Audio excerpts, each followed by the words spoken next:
want to introduce our two guests tonight. Everybody else is cool. Don Van Cleave is the president of the Coalition of Independent Music Stores and of Junket Boy Distribution. And Peter Lubin is A&R consultant and a technologist and a music producer. So please welcome our special guest today. Nice to you. Nice to see you, Don. So, Don, why don't we start with you?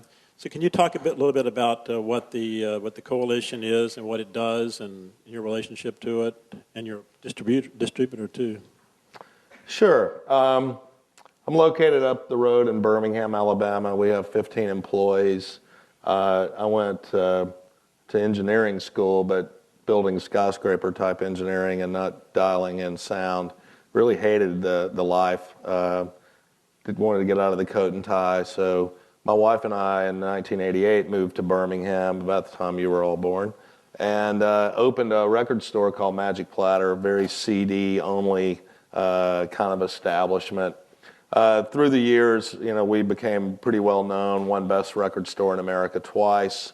Through that, I got to meet a lot of other record store owners nationwide, and in '95, we kind of banded together as a chain with no name, so we could walk into the record labels and have some clout, some numbers behind us. Each guy individually couldn't really get anything done, but collectively, I was able to cobble all these guys together, and we could walk in and sit down with a head of sales for a record label and actually represent some market share, and it allowed us to get our foot in the door and get a lot of cool things for our stores that we weren't quite getting. We have 60 stores in my direct group. There's a couple of other coalitions that have sprung up since we founded, and then we started a distribution company about 4 years ago, strictly to get exclusive products for independent record stores. And I can talk about that a little bit more as we go along. Okay. Well, Peter, why don't you tell us a little bit about your background, too? I know you've had some experience in signing acts. Anybody we know? Yeah, that's right. Well, in the very early days, I started out as a rock critic at the time that rock criticism was actually sort of born, so way before you were born. And from there, I moved into publicity, which was, I guess, a natural extension of being a writer. But I was lucky enough to get tapped to be the director of A&R at a major record label, Mercury Records, when I was about 23. And I worked there. That was a part of Polygram. I worked there for 8 years, and I got drafted into service by Elektra Records, which was part of Warner Communications at the time, which became Time Warner, which became AOL Time Warner, which became Time Warner again. Warner Music Group. Yes, the Warner Music Group. So I worked there for 6 or 7 years, and after a brief layover at RCA Records, I returned to Mercury Records for the last couple of years. And then after that, the record business became a lot less fun, as you probably all have gleaned from your studies. So I took it on the lam and went independent, and since then I've been involved in a number of pursuits, some of them technology-oriented, like secure encryption technology. Some I'm actually right now involved in a pursuit that is trying to popularize on-demand disc manufacturing, of all things. And I also, along the way, I consult to labels, record labels and publishers and artists themselves in an A&R capacity. And I get asked to produce records every so often, so I do 1 or 2 of those a year as well. And that keeps things interesting. Who have you signed, Peter? I will tell you this, Don. One time I met Phil Spector. Wow. This is before he was on trial for anything. Did he have a gun? I'm most certain that he did. But I was so excited that it was really Phil Spector. I went up to him. I said, "Oh, Phil, how you doing? I'm an A&R man." And usually when you say that to someone, the first thing they say to be nice or to make conversation, they'll say, "Oh, yeah, who have you signed?" He turned around and goes, "Oh, yeah? Who have you I blew the punchline. He says, "Oh, yeah? Who have you brainwashed?" Sorry, it would have been better the first time around. Can we roll back the tape and do that again? Maybe an edit. There might be an edit in there. Okay, so, who have I signed? Well, do you want just the hits or you want the stiffs as well? Let's hear the hits. Okay, the hits. This is, again, dating back to before anyone was born. I'm softballing you. You are, that's very nice. The Moody Blues, Peter Gabriel, Robert Cray, Michelle Schacht, the Everly Brothers, the Pixies, the Breeders, They Might Be Giants, had a bit to do with Fish, and others along the way.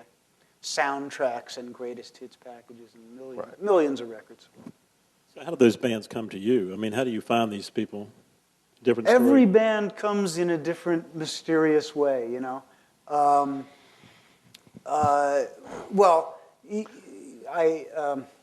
The Moody Blues and Peter Gabriel, they were just at a point in their career where they needed somebody to come to their rescue, and it turned out to be me. With new artists, Michelle Schacht, I heard on the radio, there was a very good disc jockey, still is in New York, called Vince Scelsa.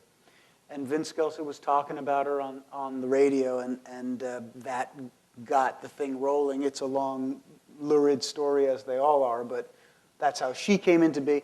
I once pulled an unsolicited record out of the trash, and I put it on because I was angry about something. I'd gotten angry, and I said, well, if I'm going to sit here wasting my time, I'll waste it with this. And I pulled the record out of the trash, and I put it on, and darned if it wasn't fantastic, which led to assigning a group called the Rainmakers, who had a good run before you all were born,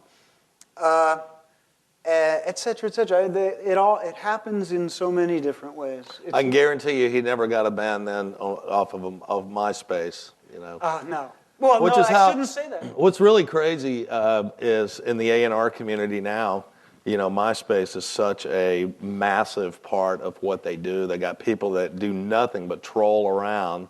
And, of course, every musician there's got, you know, software and bots that go in and get their counts up and do all kinds of fun stuff. But you can go there and find a lot. And all the A&R guys that I know, which is a lot, they're constantly emailing me, heard of these guys, heard of these guys, heard of these guys? And, you know, you go and you check them out. That was never possible. So right. The new technology has changed your jobs completely. Well, actually, I download and listen to lots and lots of stuff. I don't really visit MySpace that much. I think maybe for the reasons that Don just said. You know, there's a lot of manipulation, I think, that goes on. But I will read lots and lots of blogs, and if somebody writes something that strikes me as interesting, I'll download the stuff and listen to it. And in fact, there was a woman, this is just in the past year, there was a woman that I read about from Prince Edward Island, which is, Lord knows, in the middle of nowhere. And whatever the guy had written about her, for whatever reason, struck me, and I downloaded it, and it ended up in my iPod. And my iPod was on random one day, and this woman's stuff came up, and I was thunderstruck by her. But I'm not really in the business of pitching acts anymore. That's too frustrating and too unpleasant and goes nowhere fast. So I happened to have it with me when I was in a meeting with the president of Sony Music. And he said, you know, this meeting's gotten really tedious, which you can understand because I was in it. And so he said, come on, play me something. You always have good music. Play me something. And I happened to think of this girl, you know, and I think when I heard it, I thought, oh, that's the sound of record executives falling out of their chair. Like if I played this they would fall out of their chair. So he said, you always have good stuff. Play me something. I want to just play music. So I pulled out my iPod and I stuck it in and I dialed up this thing and I played it. And she got signed to Sony Music and I just finished producing an album. Who was that? Her name's Brooke Miller. She's brand new. But she exists now, and she's got a bit of a career. That doesn't always happen, though. It's amazing how many times you'll play something for a label, and they just can't get their head around it at all.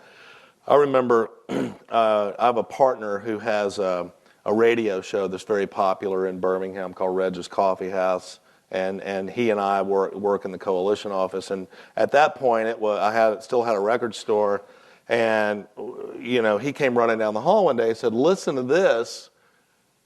And, I'm just not going to say anything. And I listened to it, and there was this guy, just acoustic guitar driven. At that point, Limp Bizkit was big, sad for all of us. And it turned out it was John Mayer. And John had just won Eddie's Addicts monthly deal in Atlanta. And so we called John Mayer on the phone and had him come over, and he brought some CDs. He forgot his guitar because he's an idiot. And he ended up staying at the house. He's actually incredibly smart, but he left his guitar at home. So he ended up staying at our house, and I had to lend him a guitar. And I'm listening. I didn't even go down to the show. Reg had so many people. So I'm listening on the radio, and I'm like, wow, listen to this guy play. So we started this whole cycle where John would come over to Birmingham, and we would put him on the air and just let him take over the radio station. Then he would come down to my store, and he'd play in the store, and there'd be 10 kids, then 20, then 30. I was calling every record label guy up. He was about to sign to TVT, believe it or not. That would have killed him. Anyway, so every record label guy that I was talking to, I got this kid, John Mayer. He's hanging out in Birmingham a lot. You ought to come down and see him. I just don't get it, man. I don't get it. It's like we're trying to find more Limp Bizkit type stuff. This is not, I said, this guy's going to do arenas. I can tell you, because every show I'm going to, it's exponentially bigger. Plus, he was right at the beginning of Napster, and he would cut a song himself, very technology-driven guy, and he would sit there and throw it on Napster, and then just watch the frenzy. So I remember he called me and he said, I'm going to go over to Athens, Georgia, and I'm going to play a show at the 40 Watt Club. And I'm like, who are you opening for? He goes, no, it's just me. They want me. And I'm like, dude, you've never played Athens before. Sold out. And that's when I just went nuts. I'm like, man, this Napster thing is interesting and scary all at the same time. It's like really exposing this guy. But isn't it classic and tragic that the response you'd get from the mainstream A&R crowd is, well, it doesn't sound like exactly what's on the radio now. I mean, see, here's the thing about A&R, and this, the human mind is a rational thing, and so and that's why that when you put your glass down on the table, it won't fall through and crash on the floor. It understands the rules of the universe, and it likes to cling to rules. The thing about good A&R, and this is worth your entire education right here, kids, so I hope you're all paying attention. The thing about A&R is, the hard part is, the good stuff happens when you can train your mind not to cling to the rules that govern decision-making, and there's a lot of them, okay? Robert Cray, who you've heard mentioned, he's not that so big anymore, but the record I did with him sold 6 million copies, which bought a very nice house in Westchester County and a lot of other stuff too. But believe me, the pressure to not get involved with that guy, because he was a black man that played the blues, okay? And the common wisdom was you can't sell records by a black man. And what else was out at that time? Well, you mean what was going on in the world? Yeah, well, what else was big at Mercury Records at that time? Bon Jovi. Yeah. Yeah. So that's the perspective. And that's the perspective you talk to Bruce Floor, who had a great career at RCA, and he signed Dave Matthews. And he would go to the wetlands in New York to go see Dave Matthews, and he kept dragging RCA people along, and everybody was like, dude, I don't get this. This is ridiculous. And he's looking around, and the crowd's going insane, and you can't get in the door. That's what always amazed me about A&R guys that would show up to a sold-out show with people wanting tickets and scalping tickets for an unsigned band, and they walk out going, I don't get it. Right. Well, it doesn't really matter that you don't get it. That's exactly right. It does not matter, okay? So the last record in the top 10, the last blues album in the top 10 was, I actually know because obviously I was involved with this, was Two Steps from the Blues by Bobby Blue Bland, 1963. Okay, and this was now 1986. So it was a sales ghetto. You can't sell more than 35,000 copies. That was the common wisdom. And I even got taken out to dinner the night before we were actually doing the deal. The head of A&R at the time took me out, and not as my department head, but as my friend, he took me out and he said, "This is your Waterloo. I'm begging you, don't do this deal." Because it was very expensive. They wanted a lot of money. Certainly in its day, too, a lot of money. And, Was there a bidding war? Only a little bit, only a tiny bit. I think Bruce Lundvall wanted him. Not very much competition. The best stuff, by the way, the best stuff never has any competition. And the crap, generally, there's people just left and right. Well, but the one issue, that's what lawyer they select. If there's a lot of times what goes on in the business now is if your band, decides on a certain kind of attorney, that attorney's going to whip it and really try to get 4 labels, biting each other to death. And managers now, I mean, they'll whip it up, and then some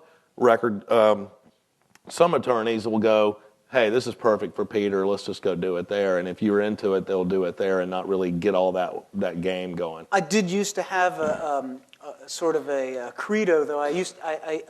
In my experience, I never got a lick of good music from an attorney.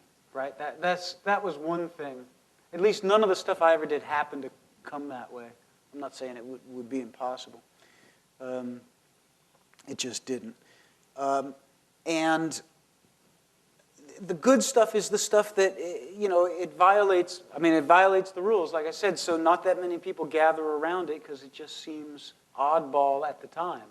It's only over time that oddball turns out to be mainstream, so.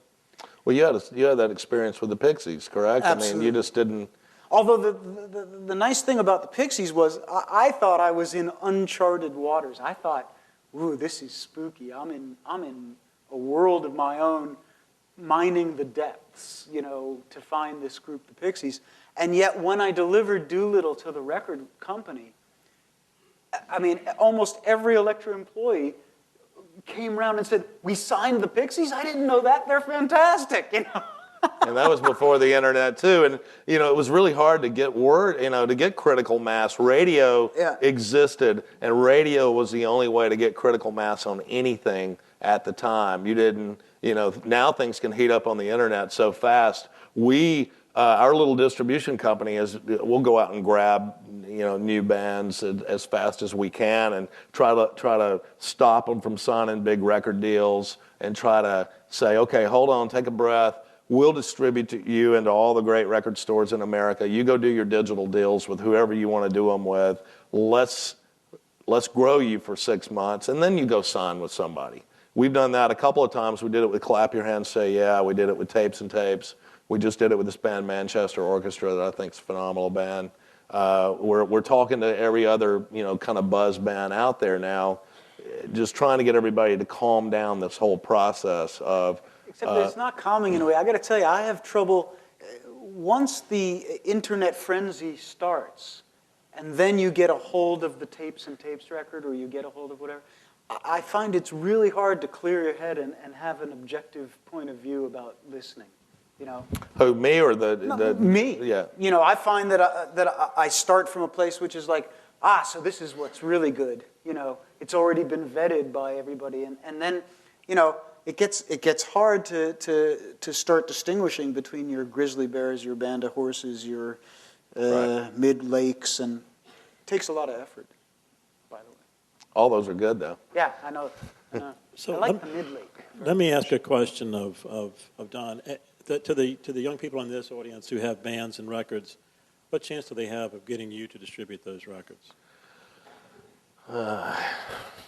I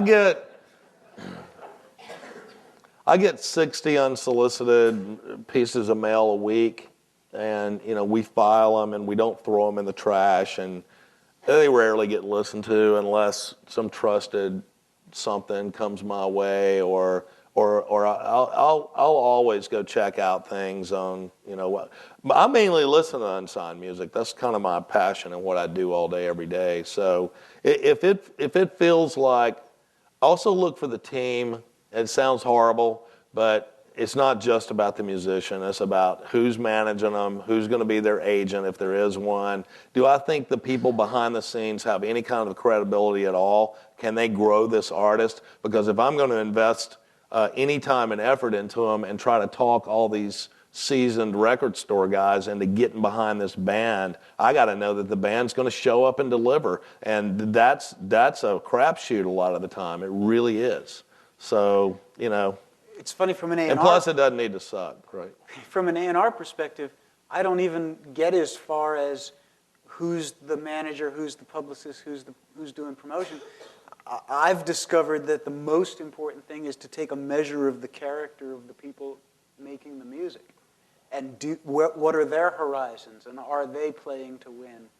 You know, and that to me is Big deal. the most important thing. I mean, they could make the greatest music imaginable, but if you know that they really lack character, you want to walk away. Yeah, there's some unsigned bands now that, I mean, I'm busy. I've got 15 employees, and our stores all collectively have, you know, almost 4,000 employees, and, you know, I'm putting out, tomorrow, I think I'm putting 9 records out. So we're very, very busy.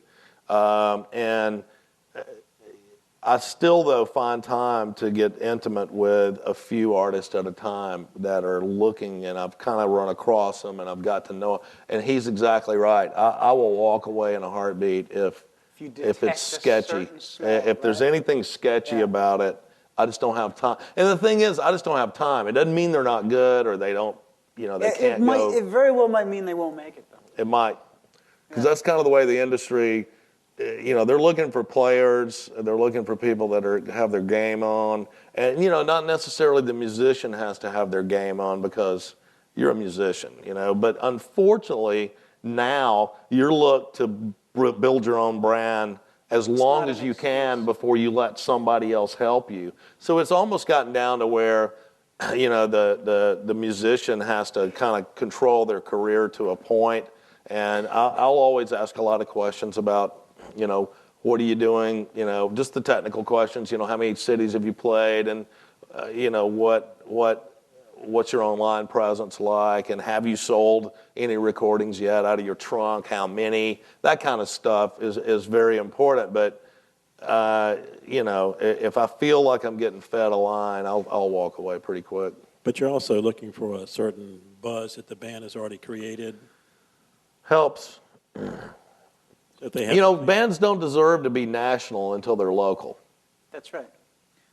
Think globally, act locally. Yeah, if they can't sell 25 tickets in their home market, they are not ready to be distributed nationally. Absolutely.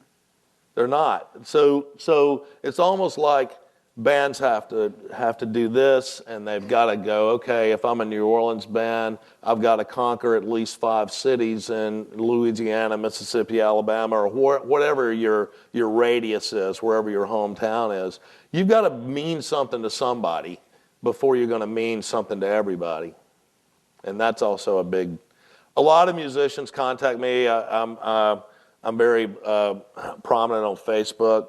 I do a lot of concert photography, so that's the only place on the internet that you can see my concert photography, and I've gotten a lot of kids contacting me through Facebook, and a whole lot of it is musicians that'll, you know, send me an MP3 or a link through Facebook or just a way to listen to their music, and, you know, I will get into a little dialogue with just about anybody until they just start asking too many questions. But, you know, it's like, hey, dude, you know, you need to focus on local. Have you done this? You know, you can't take too big of a jump too soon.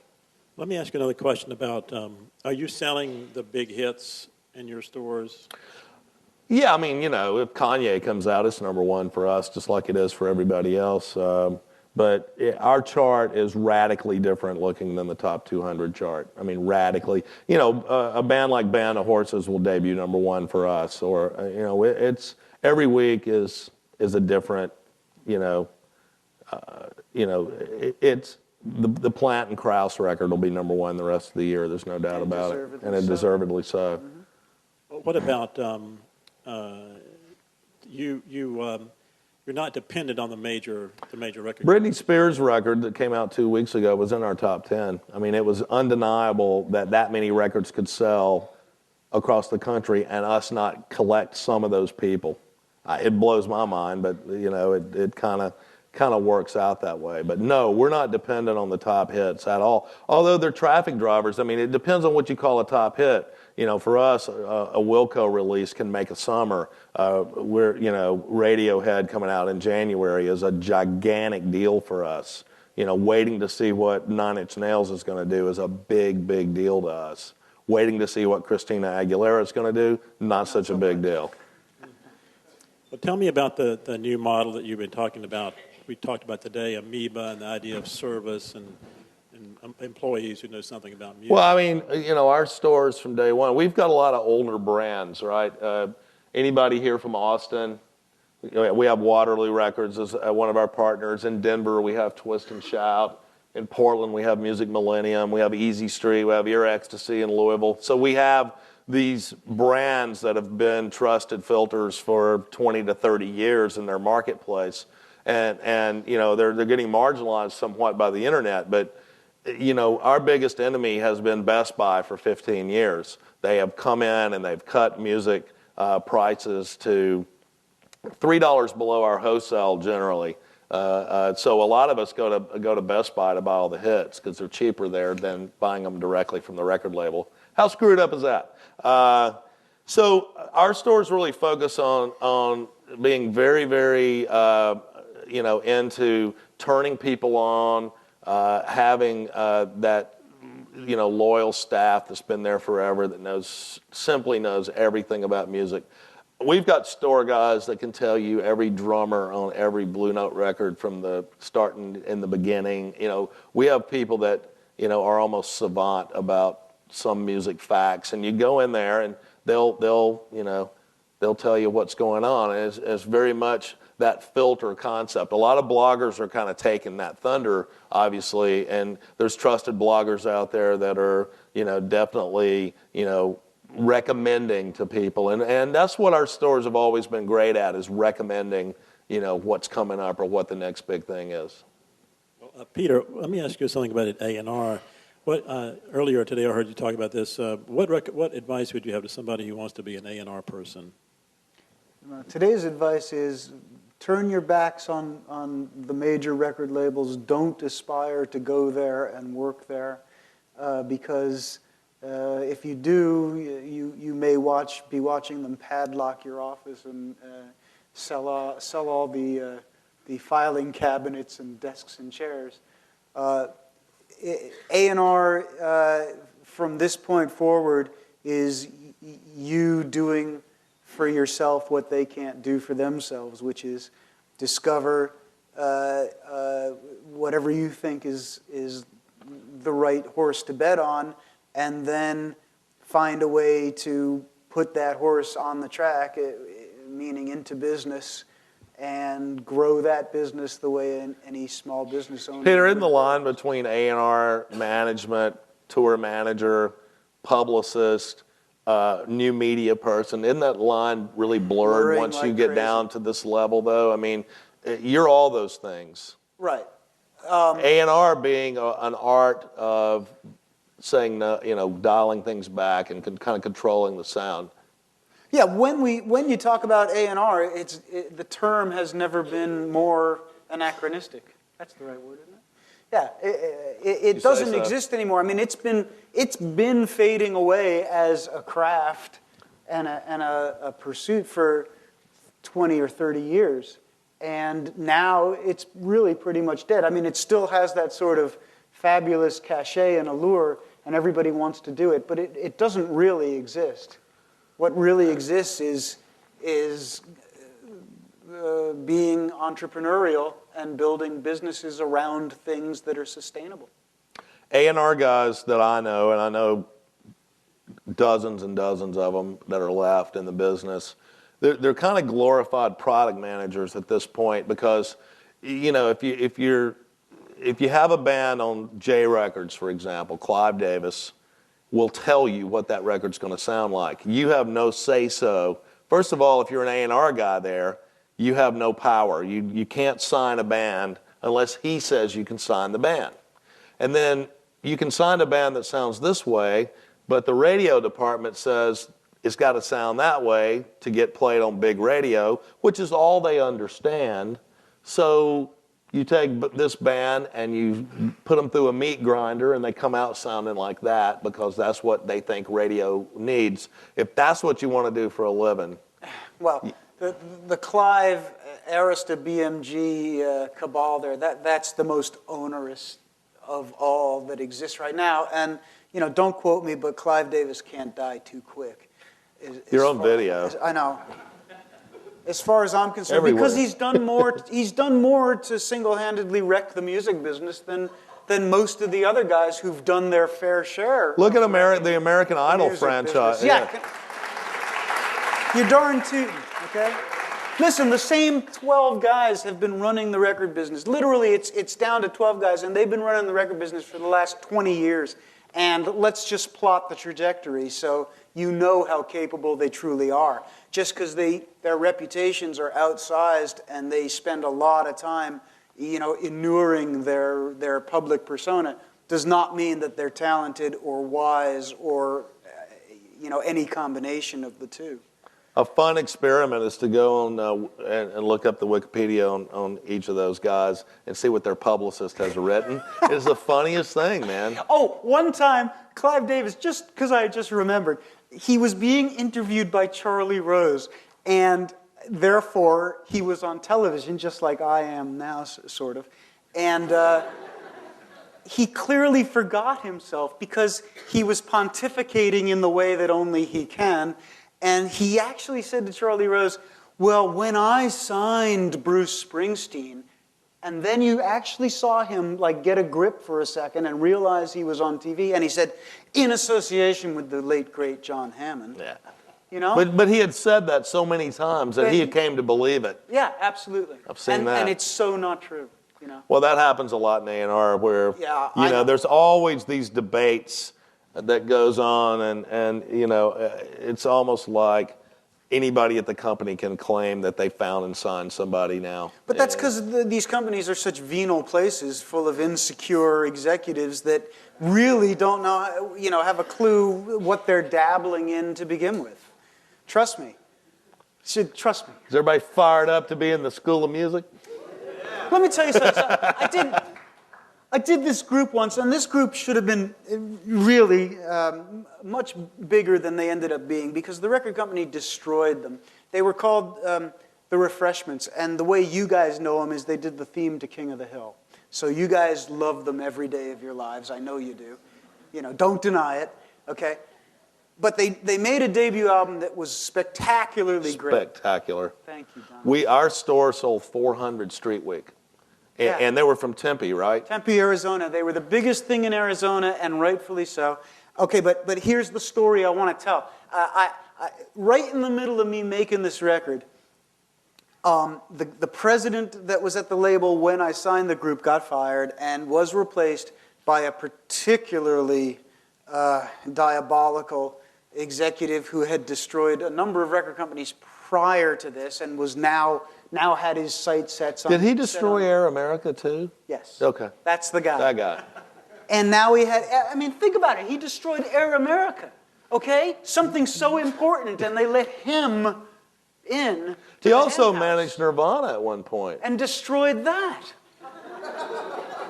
Okay, yeah. So now he's got his sights set on my record company, the one I love, okay? So he comes into my office to have our first sort of détente kind of meeting, and he sits down, and I said, oh, listen, he who shall remain nameless, I've just taken delivery on this fantastic record. This is going to be the new Tom Petty and the Heartbreakers, I think is probably what I was saying at the time. I would not disagree. This band is phenomenal. Let me play you a cut. And as soon as I said, let me play you a cut, it was almost like... Music? Yeah, it was like kryptonite to Superman, okay? Here, let me show you some kryptonite.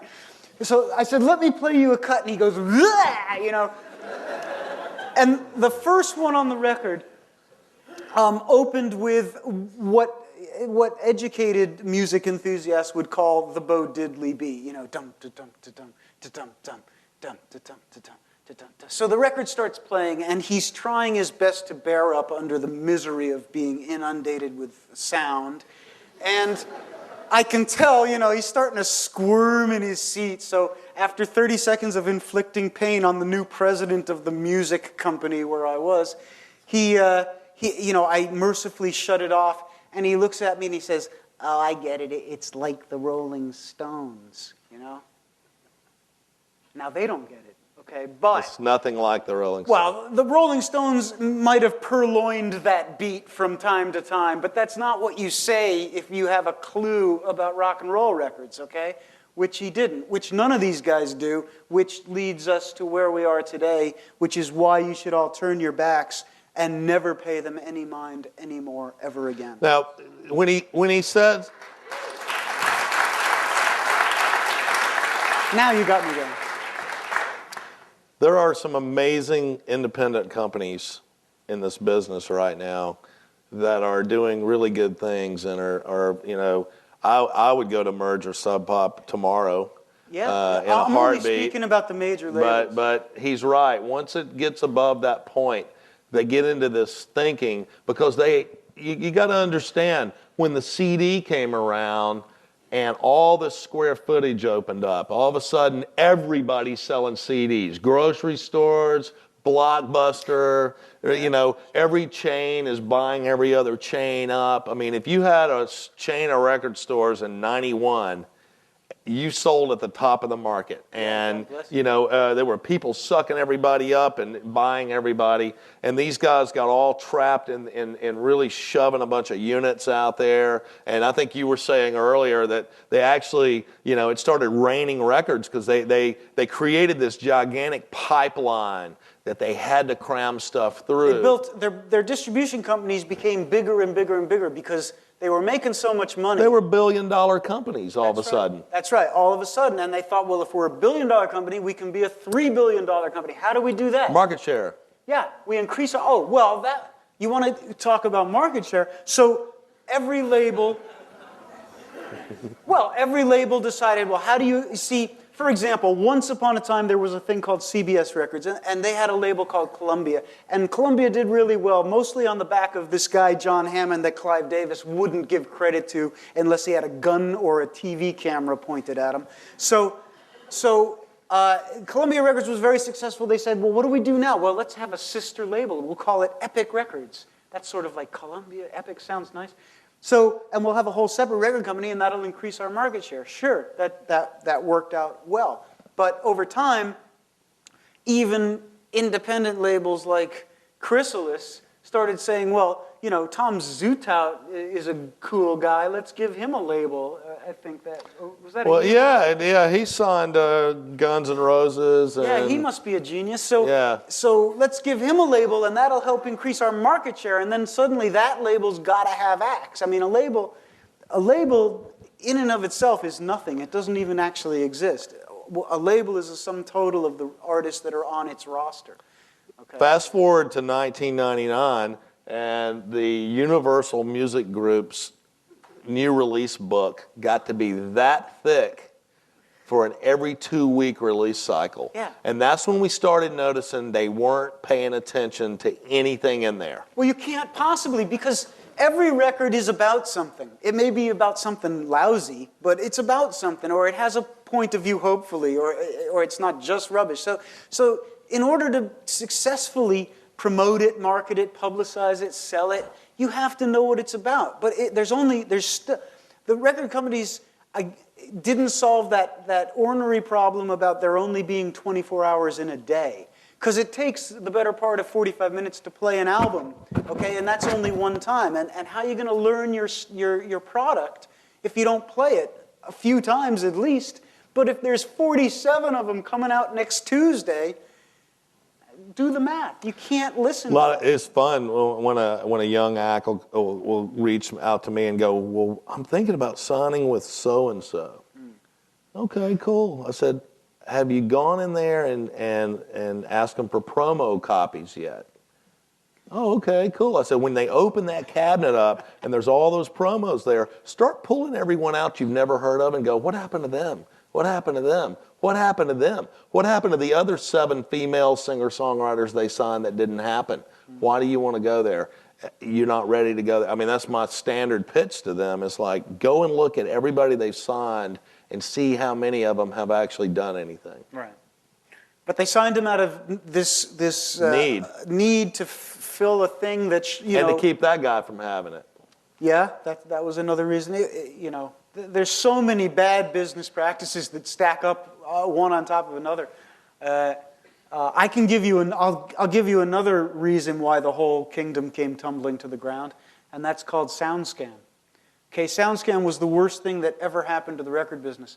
And outside of radio consolidation. That's another That's thing. right. Oh, and the two was like a 1-2 killer punch. They all happened about the same time Yeah. when radio kind of quit being about the disc jockey doing A&R for you and kind of being the filter and going, oh, I think I'll play this now. Instead, some guy in another whole town started telling the radio station what to play in your town, had never been to your town, but kind of started controlling it.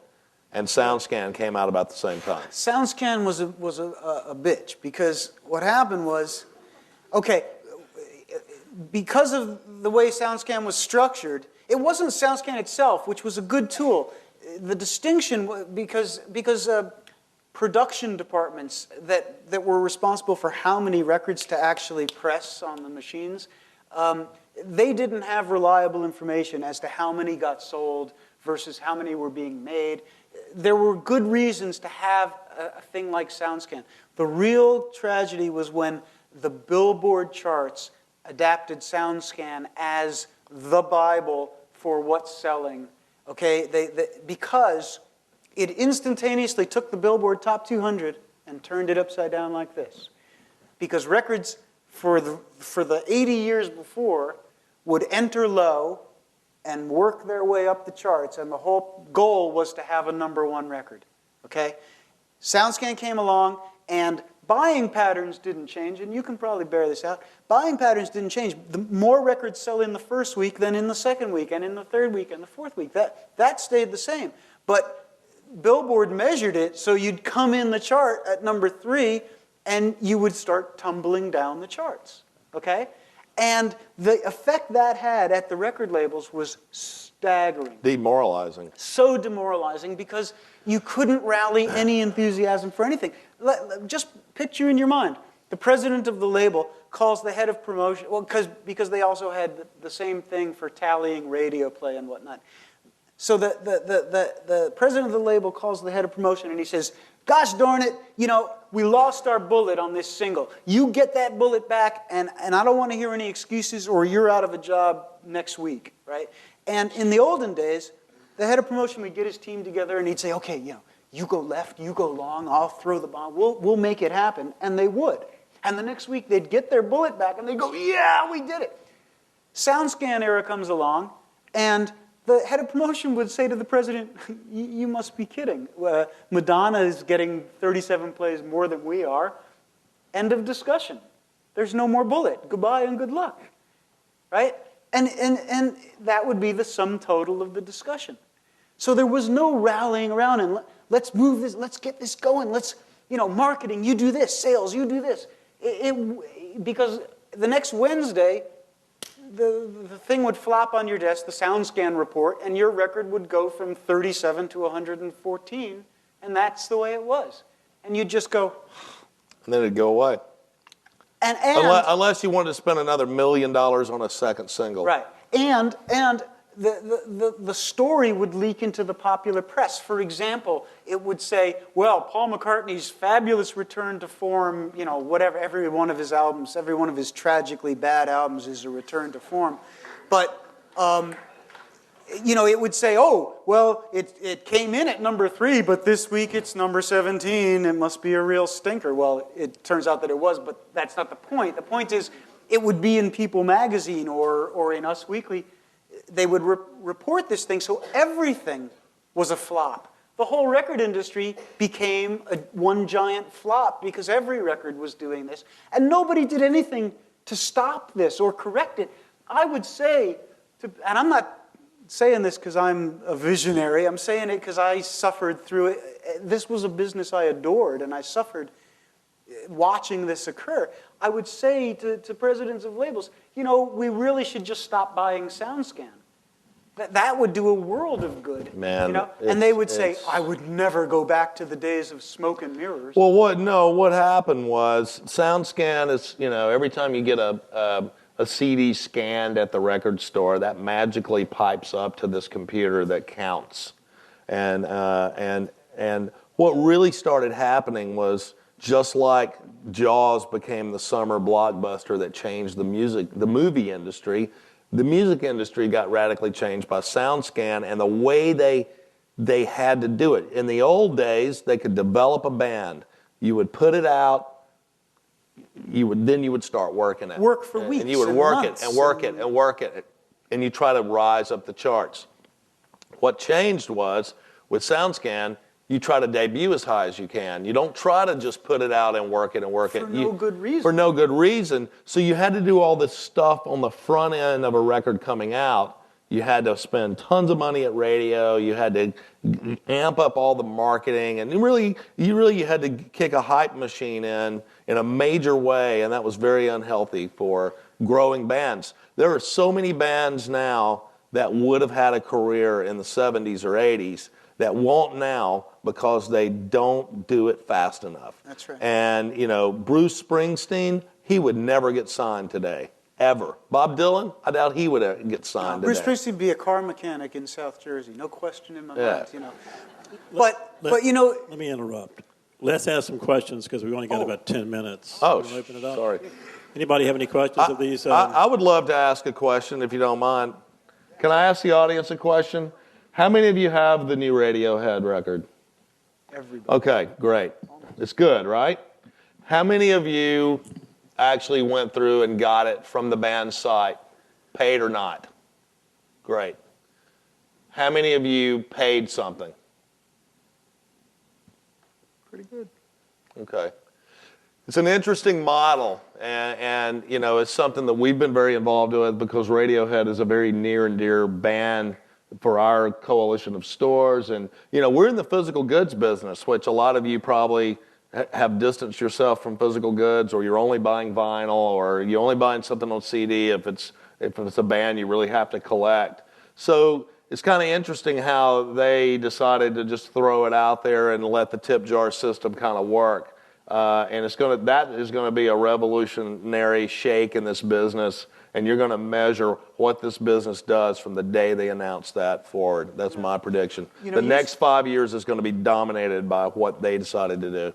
You said something interesting because I went to go pay for it and download it the normal way, and I had trouble navigating their apparatus. When I talk to their management all the time, and I told them that it was just a bad customer experience, and it was their first time to be direct to fan. So they're, in a sense, they're being a retailer. Radiohead is now a retailer. They're not just a band, but they're a retailer. And they've always had Waste Management, which is their dry goods, their shirt, and their merch company.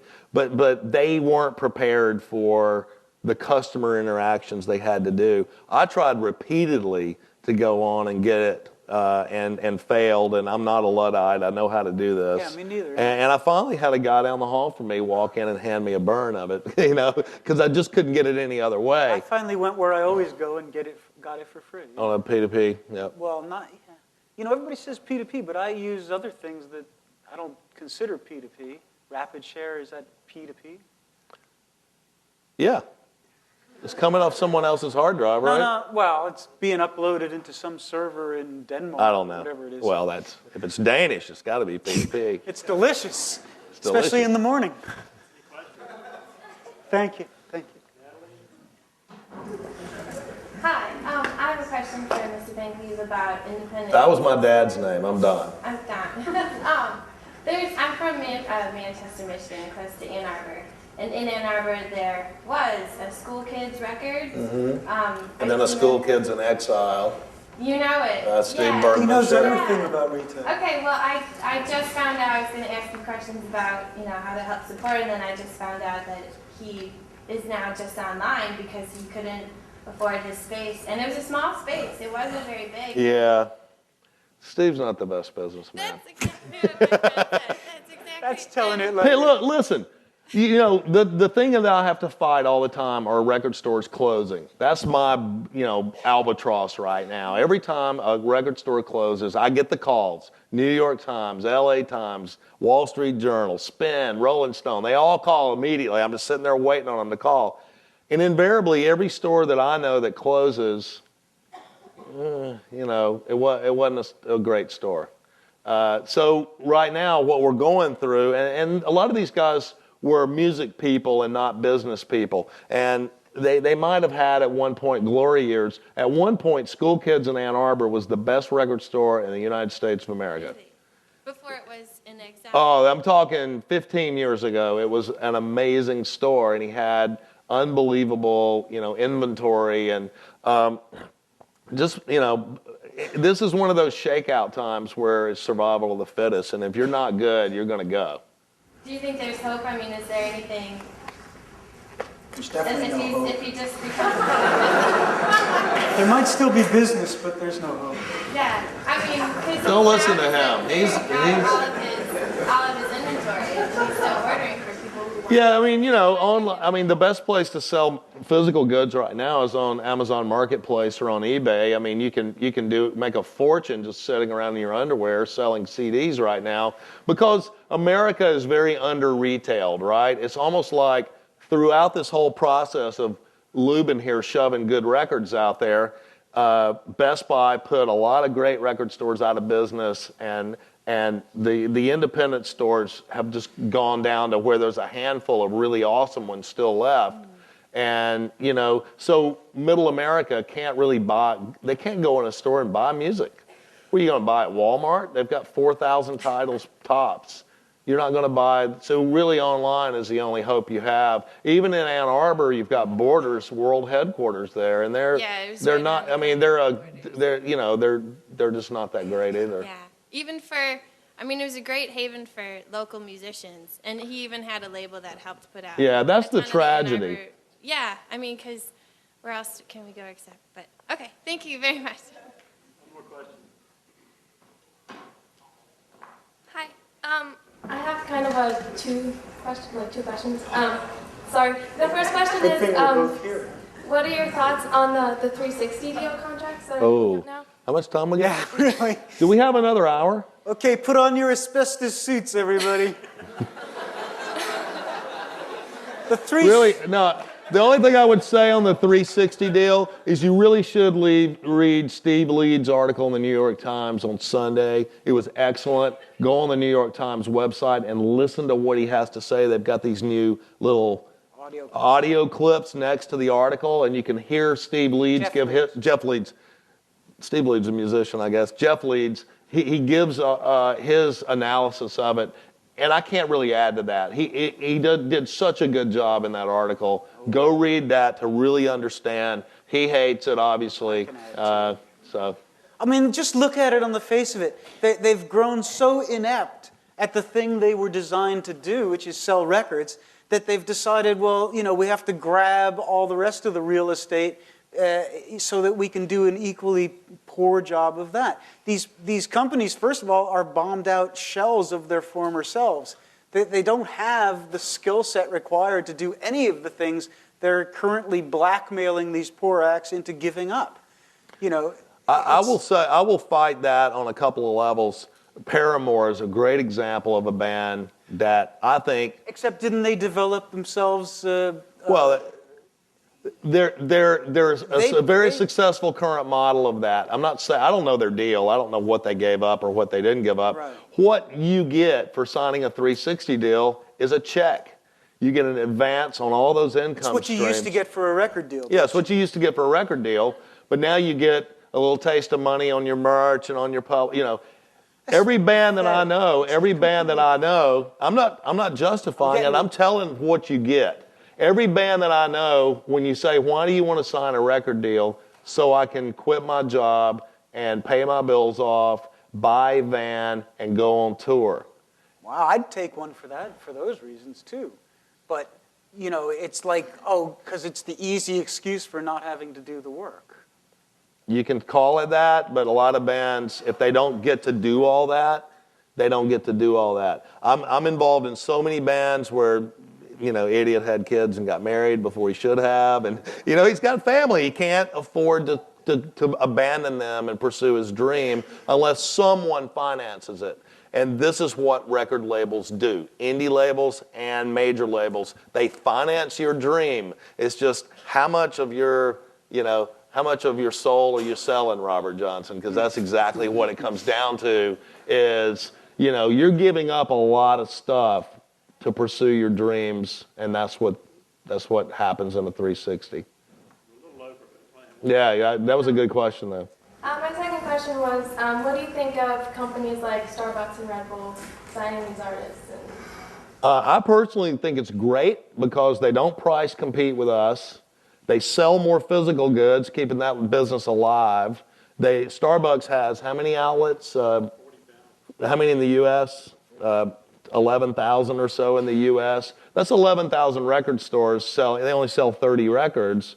And, the fact that they unfortunately put that McCartney thing out is beside the point. They can really move the marketplace. And, I don't have a problem with Starbucks or Red Bull or any company getting into the business. To me, it's just symptomatic of how broken the system is. Yeah, how the companies that were supposed to do that job, it can be taken away from them so easily. Right.